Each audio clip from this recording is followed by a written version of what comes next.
मुझे mom dad की anniversary perfect चाहिए। सच सच बताओ, नीचे खड़े होकर बड़ा पाव खा रही थी ना तुम? नो शिंदाना। Oh hello. नहीं कुछ नहीं। अरे वो बड़ा पाव खाने आई हूँ ना, तो उसको बोल रही थी कि नहीं डाले ना, क्योंकि मुझे एलर्जी है ना शिंगदाने से। डिफेक्टिव पीस हो तुम, पूरी डिफेक्टिव, पर काम इफेक्टिव चाहिए मुझे। मॉम डैड की एनिवर्सरी में एक भी कमी रही ना तो तुम्हें सिंगदाना की चटनी में नला दूंगा मैं। जल्दी करो। रखती हूँ मैं, आपकी तरह वेली नहीं हूँ।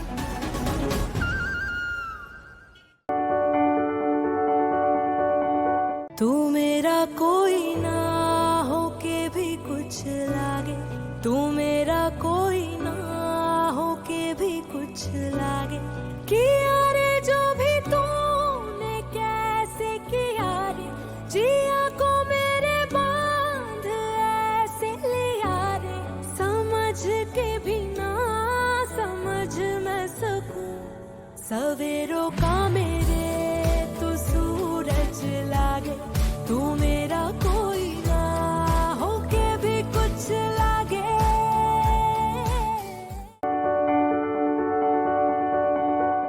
क्या पागल हो तुम? हाँ, देख के नहीं उतर सकती थी?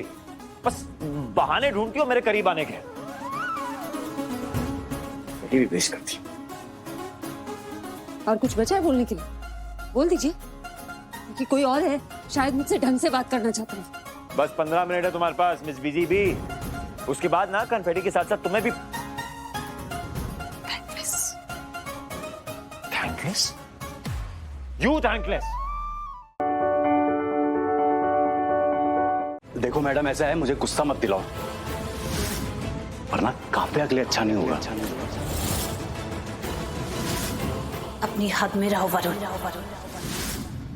और खबरदार जो तुमने कभी भी काव्या के साथ कुछ भी गलत करने का सोचा, क्योंकि अगर तुमने काव्या को किसी भी तरह से हर्ट किया ना, तो फिर मैं तुम्हारा जो हाल करूंगी तुम सोच भी नहीं सकते। देखिए, मैं आपसे अगर अच्छे से प्यार से बात करता हूँ ना, तो मेरे सर पे मत बैठो आके, समझ में आई? हमेशा याद रखा करो अपनी औकात। प्रीता मुझे बहुत अच्छी लगती थी, उसे मैंने अपनी फिजियो बना लिया। वो आती थी, इलाज करती थी, और मेरा दर्द है ना बिल्कुल गायब हो जाता था। इसलिए प्रीता का इलाज बहुत अच्छा है, वो ही मेरा दर्द गायब करती थी। पर दादी, आप तो ऐसे कह रही है जैसे ये कोई पुरानी बात हो। हाँ पुत्र, ये तो बहुत पुरानी बात है। पुरानी बात कैसे हो सकती है? आई मीन, पिताजी तो बस कुछ ही महीने हुए मुंबई में शिफ्ट हुए हैं।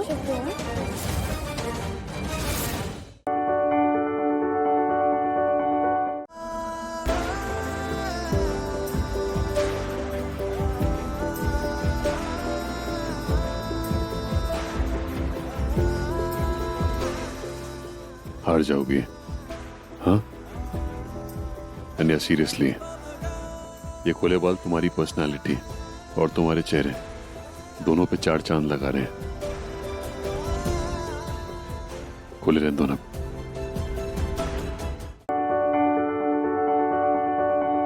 हिम्मत कैसे हुई आपकी भाभी का मंगलसूत्र खींचने की? हो क्या गया है आपको? अरे रात भर तेरी भाभी बाहर थी। ये बुंदेला खानदान का जमाई रईस ज़ादा इसे सुबह सुबह यहाँ लेके आया है।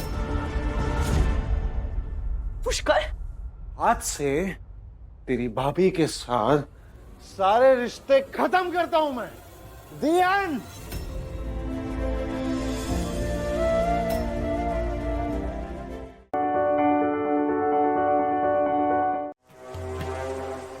जहर से लड़ते हुए तो भोलेनाथ का गला नीला हुआ था।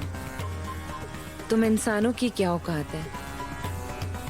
तुम्हारा तो पूरा शरीर नीला हो जाएगा।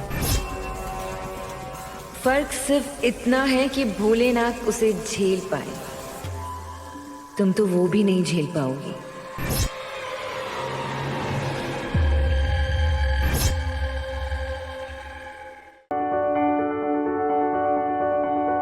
आप एक काम कीजिए, आप अंदर आइए।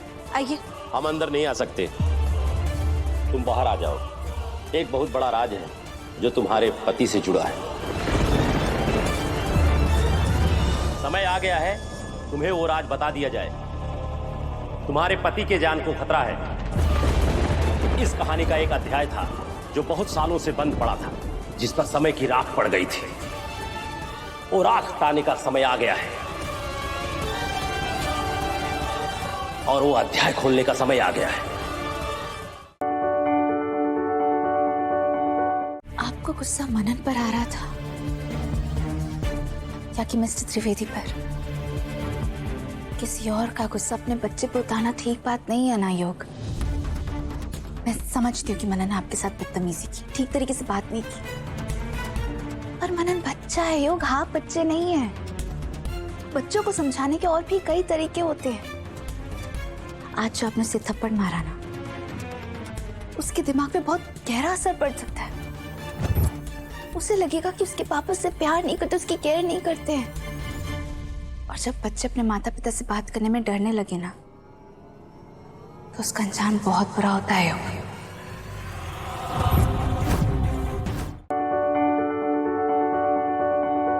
कभी कभी मुझे समझ नहीं आता कि मैं रिएक्ट कैसे करूं। अब इस कद्दू की वजह से मेरे को राधिका ने कितना कुछ सुना दिया। क्या लग रहा होगा उसको कि पेशेंस ही नहीं है मेरे अंदर। कैसा वायलेंट आदमी, मैंने थप्पड़ मार दिया बच्चे को। मेरी पूरी रेपुटेशन की बैंड बजा दी है। कोशिश करता हूं कि राधिका के सामने नंबर कमाऊं। अरे नंबर कमाना तो छोड़ो, जो कमाए हुए हैं वो भी जीरो हो जाते हैं।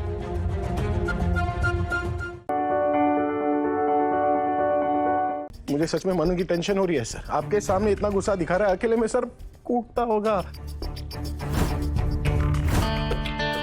मेरा दिल जो है ना वो धक धक धक धक। ओ हेलो मिस्टर त्रिवेदी, आप ना अपनी बकवास प्लीज अपने पास रखिए। मैं बकवास कर रहा हूँ या सच, वो तो दिख रहा है। गाल पर मार्क लग गया है सर।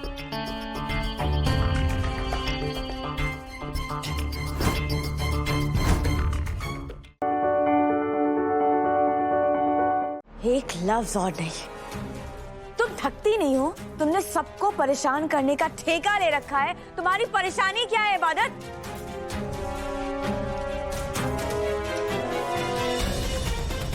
हमेशा तुमसे नफरत करूंगा। तुमने और तुम्हारी बहन ने मेरा दिल तोड़ दिया, मेरी जिंदगी बर्बाद कर दी।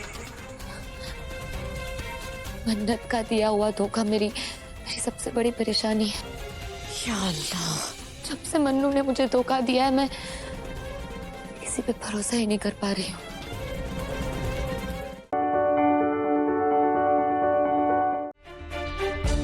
मुझे लगता है ये सब तुमने सेटअप किया, जानबूझ के खुद को करंट लगवाया ताकि मुझे बचाने के चक्कर में सारी अटेंशन तुम्हें मिले। अगर आगे से मुझ पे मौत का पहाड़ भी टूट जाए, तुम बीच में मत कूदना प्लीज, क्योंकि तुम्हारी दी हुई जिंदगी से बेहतर मुझे मौत आ जाए। और ये तार वार का नाटक तो बिल्कुल मत बताना, क्योंकि मुझे मालूम है कि ये सब कुछ तुम्हारा और तुम्हारी अम्मी का किया धरा है। क्योंकि तुम दोनों ये सब करके मेरे बेटे के दिल में हमदर्दी पैदा करना चाहते हो, है ना?